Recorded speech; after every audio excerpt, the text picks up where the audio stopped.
Urea, ఇప్పుడు పత్తి కొనుగోళ్లు.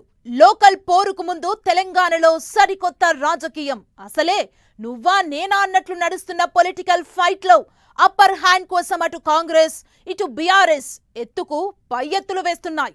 పత్తి కొనుగోళ్ల కోసం సీసీఐ పెట్టిన రూల్స్ లో రైతులు అవస్థలు పడుతున్నారని ఎక్స్పోజ్ చేస్తుంది బీఆర్ఎస్. గతంలోనూ స్థానిక ఎన్నికలకు సిద్ధమైన టైంలోనే యూరియా కొరత సర్కార్ని రోడ్డున ఈడ్చింది. ఇప్పుడు కాటన్ పాలిటిక్స్ అధికార పార్టీని కలవరపెడుతున్నాయి. స్థానిక పోరులో కాంగ్రెస్ ఎలా గట్టెక్కబోతోంది? పత్తి కొనుగోళ్ల పంచాయతీకి పరిష్కారం వెతుకుతోందా?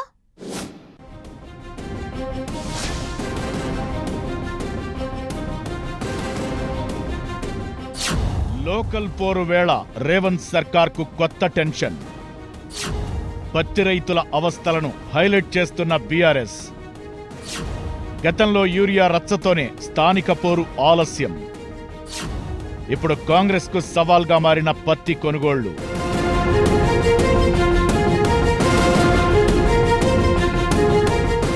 జూబ్లీహిల్స్ బై ఎలక్షన్ హడావుడి అయిపోయింది. ఇక ఇప్పుడు రూరల్ తెలంగాణ మీద ఫోకస్ పెట్టింది బీఆర్ఎస్. అసలే స్థానిక సంస్థల ఎన్నికలు రాబోతున్నాయి. పైగా రైతుల సమస్యలు హైలైట్ చేస్తేనే తమకు ప్రజాదరణ దక్కుతుందని లెక్కలు వేసుకుంటోంది కారు పార్టీ. ఈ క్రమంలోనే ఆదిలాబాద్లో కేటీఆర్, వరంగల్లో హరీష్ రావు పత్తి రైతులను కలిసి వాళ్లు ఎదుర్కొంటున్న అవస్థలను తెలుసుకున్నారు. ఈ నేపథ్యంలోనే పత్తి కొనుగోళ్ల అంశం పెద్ద దుమారమే రేపుతోంది. సీసీఐ పెడుతున్న కొర్రీలతో రైతులు ఆందోళన చెందుతున్నారు. రైతులు ఇబ్బందులు పడుతున్న నేపథ్యంలో ప్రధాన ప్రతిపక్షం బీఆర్ఎస్ తమ గొంతు కలుపుతోంది.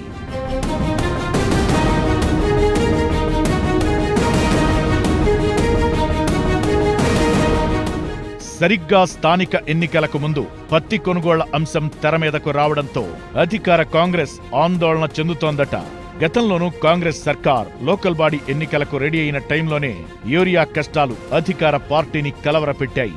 బస్తా యూరియా కోసం రైతులు రోడ్డెక్కి ఆందోళన చేయడం, అప్పటికీ ఇప్పటికీ తేడాను పోలుస్తూ బీఆర్ఎస్ అటాక్ చేసింది. దీంతో స్థానిక ఎన్నికలు పెడితే ఓడిపోవడం ఖాయమని ఎమ్మెల్యేలు తెగేసి చెప్పేయడంతో కాంగ్రెస్ సర్కార్ బ్యాక్ స్టెప్ వేసిందన్న టాక్ ఉంది.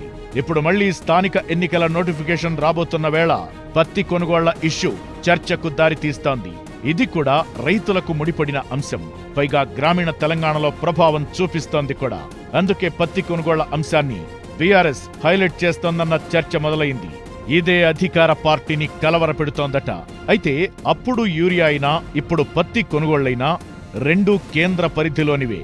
యూరియా పూర్తిగా కేంద్రం నుంచి రావాల్సి ఉన్నా అడ్వాన్స్ గా యూరియా తెప్పించుకోవడంలో తెలంగాణ ప్రభుత్వం ఫెయిల్ అయిందన్న విమర్శలొచ్చాయి. ఇప్పుడు పత్తి కొనుగోళ్లు కూడా కేంద్రం పరిధిలోని సీసీఐ పర్యవేక్షణలో కొనసాగుతోంది. సీసీఐ తీసుకొచ్చిన కొత్త నిబంధనలే తెలంగాణ రైతాంగానికి శాపంగా మారాయంటున్నారు.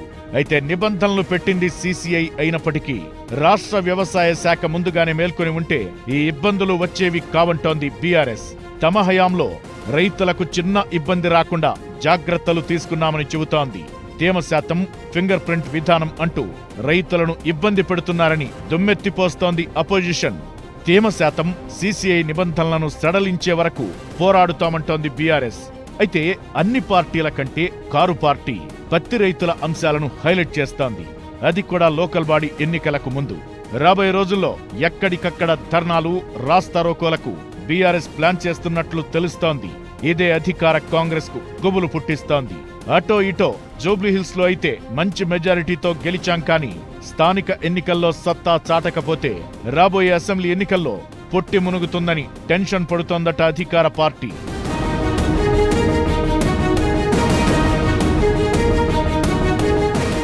తెలంగాణలో ఈసారి 45.32 లక్షల ఎకరాల్లో పత్తి పంట సాగైందని లెక్కలు చెబుతున్నాయి. 28.29 లక్షల మెట్రిక్ టన్నుల పత్తి దిగుబడి వచ్చిందట. అయితే తీసుకొచ్చిన సీసీఐ కొత్త నిబంధనలే ఇప్పుడు పత్తి కొనుగోళ్ల పంచాయతీకి కారణమవుతున్నాయి.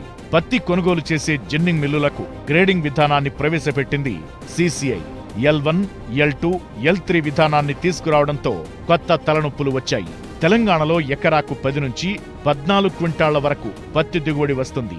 కానీ ఎకరాకు 7 క్వింటాళ్లు మాత్రమే తీసుకుంటామని షరతులు పెట్టింది సీసీఐ. జిన్నింగ్ మిల్లులు 325 ఉంటే కొనుగోళ్లు చేసేందుకు 256 మిల్లులకు మాత్రమే పర్మిషన్ ఇచ్చింది. దీంతో సీజన్ ప్రారంభమై నెల రోజులైనా ఇప్పటి వరకు 1,00,000 క్వింటాళ్లు మాత్రమే కొనుగోలు చేశారు. చాలా మిల్లుల దగ్గర కొనుగోలు ప్రారంభం కాకపోవడంతో రైతులు ఆందోళన బాట పడుతున్నారు. అన్నదాతలకు తోడుగా ప్రతిపక్ష బీఆర్ఎస్ కూడా రోడ్డెక్కుతోంది. ఇదే ఇప్పుడు కాంగ్రెస్ సర్కార్కు కంటి మీద కునుకు లేకుండా చేస్తోంది. లోకల్ పోరుకు ముందు కాటన్ పాలిటిక్స్ ఎలా ఎఫెక్ట్ చూపిస్తాయో చూడాలి మరి.